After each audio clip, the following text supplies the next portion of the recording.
In this video, I'll be showing you how to fix WhatsApp keeps crashing on Android phone. It's a very simple method, so if you find this video helpful, be sure to drop a like and subscribe. But anyways, getting into it, it's very simple to go ahead and do this.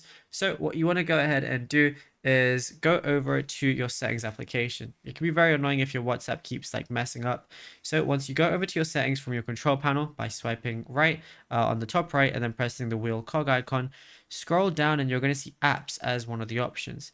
Now, once you're in apps, all you want to do is scroll down and find your WhatsApp application installed. Go ahead and click on that. Now, you're going to see a lot of options here. The first thing you want to do if it keeps crashing is press force stop on the bottom right, then go ahead and press OK. Now, under usage, go over to storage. You're going to see clear data, but you're also going to see clear cache as well. So what we're going to do, especially if WhatsApp is something you constantly use, clear your cache, because that should basically just fix any bugs or issues that you're having. Then reopen WhatsApp and see if that works. It should stop the crashes. Now, if you found this video helpful, be sure to drop a like and subscribe. Check out all our other tutorials on the channel as well.